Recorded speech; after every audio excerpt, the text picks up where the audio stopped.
10, 11, 12. I'm trying to see what around when my voice starts to become audible.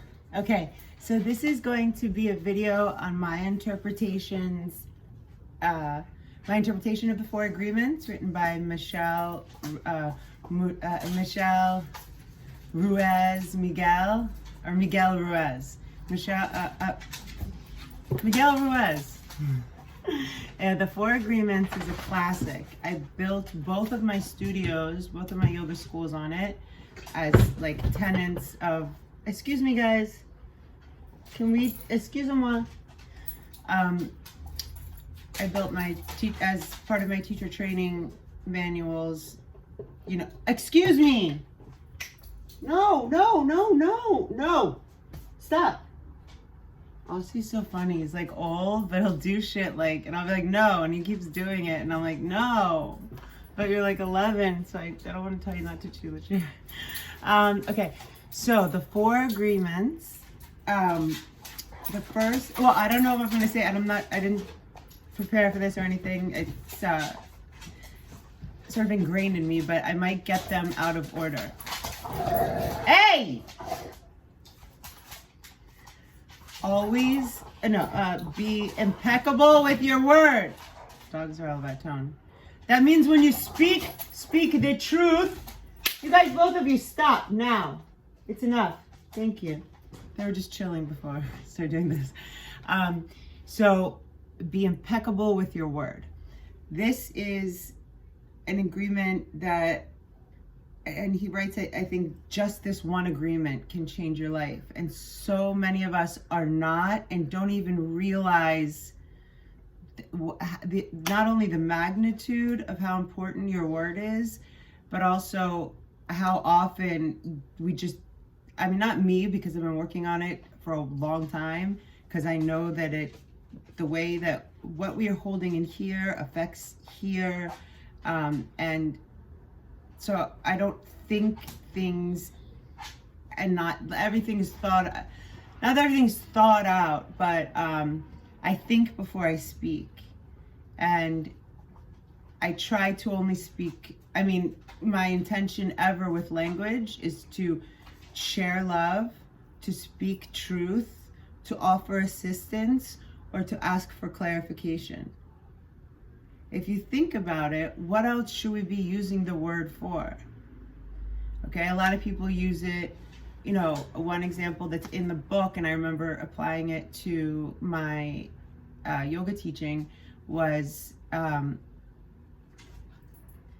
when people will say, this is how I translated it. So somebody will say, oh, I love Ashley's class, or I hate Ashley's class. So you can say that to one person, 3 people, whatever.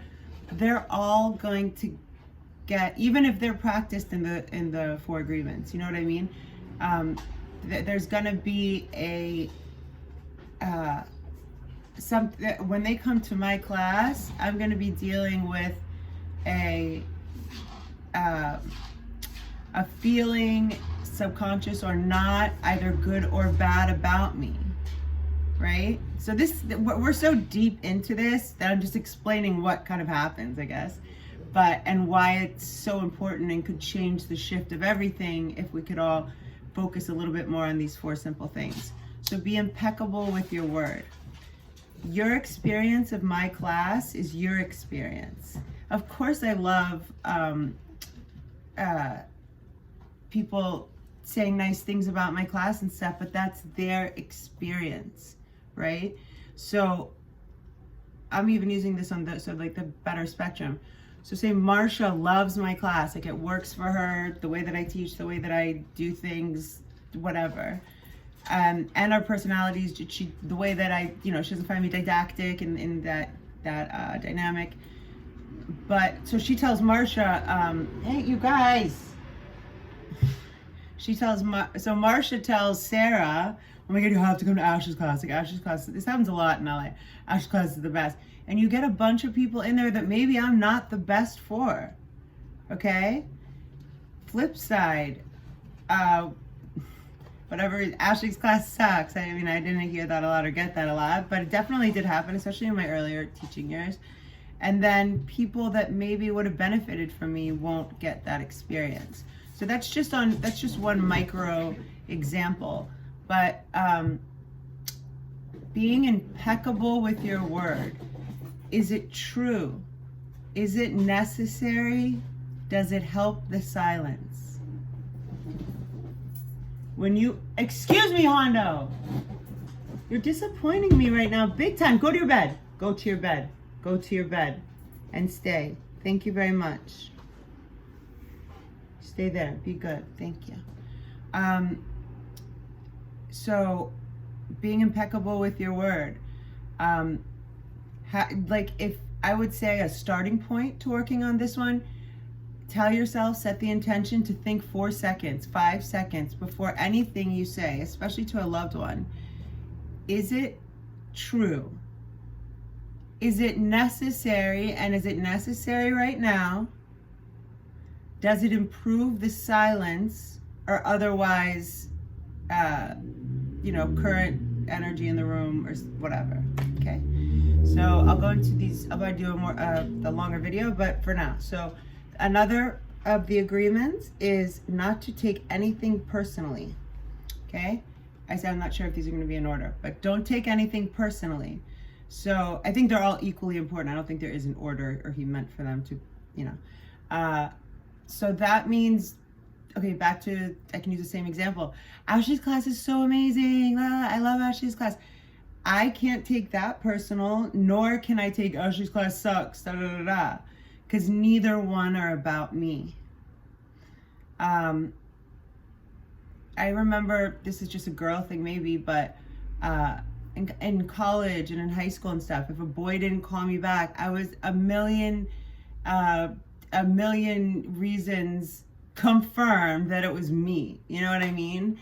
And that's that's just one way we can nick out negative self-talk, which I think is like an epidemic almost, and much more probably important than the current pandemic is people's toxic, nonstop, usually redundant and false mind talk, self-talk. Okay, so not taking anything personally, because it's usually not. And what people think of you is none of your business, in the most productive and logical approach to human beings. Not taking anything personally is the key, I think, eliminates and avoids future hours, days of your life, thinking about things that are, how many times have you taken something personally and then your friend, and something, horrible, or God forbid, they've been sick, something, and it's like, and you just spent 3 days thinking that they just didn't like you. You know what I mean? Stuff happens, so just don't waste time taking anything personally. Always do your best. So always do your best doesn't mean always push yourself ragged. Example I liked for this one is like, so always do your best with respect to where you're at. Our bodies, our human bodies, especially women, vary from day to day. We could be a little bit more hungry. We could have a little bit more energy. We could have experienced something that affected our energy. We're feeling a little bit weaker or less inclined to feel comfortable, and it be in our body and mind and emotional best interest to do this or that. Always doing your best means that in your heart, for the circumstances that you were in, you did the best that you could. So if it's running, and you could run 9 miles, but you're healing from something and it's smarter to run 8, run the 8. That's doing your best. Doing the 9 isn't doing the best. That's actually abusing your body and pushing further than what is capable. And that's not the best.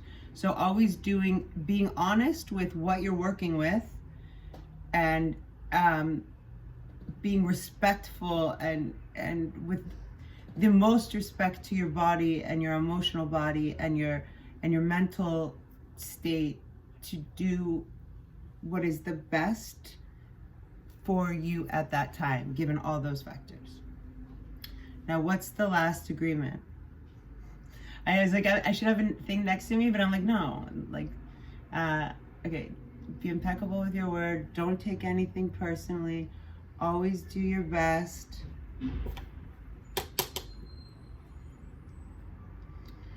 I can't believe I'm having a brain fart. The 4 agreements. Always do your best. Don't take anything personally.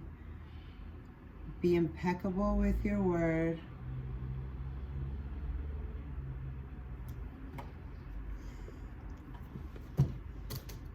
I know I'm gonna be like, the 4 agreements. What is the 4th?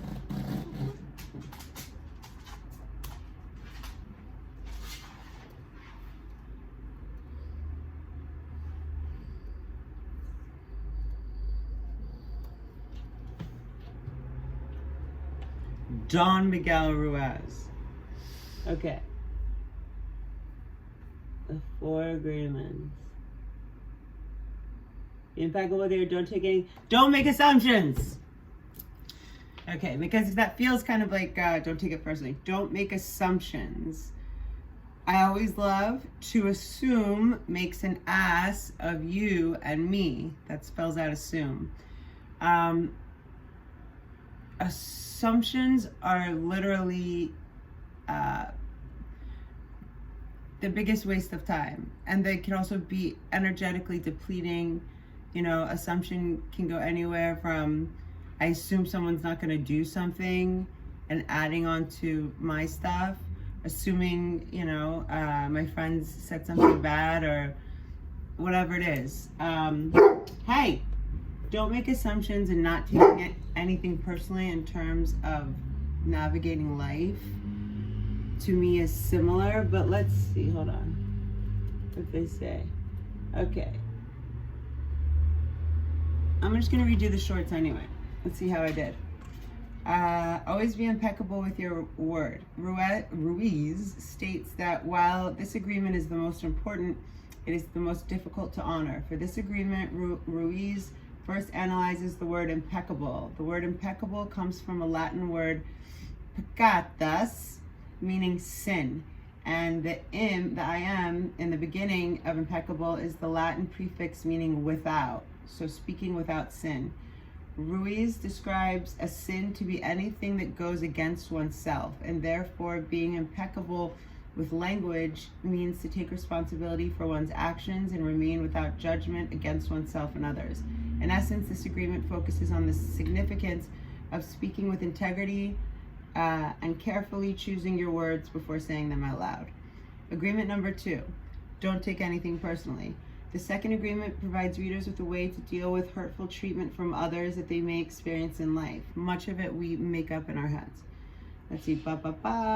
This agreement also allows readers to understand the notion that each individual has a very unique worldview that alters their own perceptions, and that the actions and beliefs of a person is a projection of their own personal reality. Agreement 3, don't make assumptions. The third agreement describes the issue of making assumptions, how it leads to suffering, and why individuals should not partake in making them. When one assumes that what the other is thinking, it can create stress, interpersonal conflict. All this stuff messes with your physical body and your organs and your systems. Overcoming the act of making assumption is to ask questions and ensure that the communication is clear between people involved. Don't assume stuff, just ask. Always do your best. The fourth agreement allows readers to have a better insight on achieving progress towards their goals in life. This agreement entails integrating the first 3 agreements into daily life and also living to one's full potential. It involves doing the best that one can individually manage, which varies from the different situations and circumstances that the individual may encounter. Ruiz believes that one avoids judgment, self-judgment, and does their best in every given moment something. Okay, I think I said it well. And at 15 minutes, let's call it. The book is amazing. I read it in like 4 hours. It's little. It's a game changer.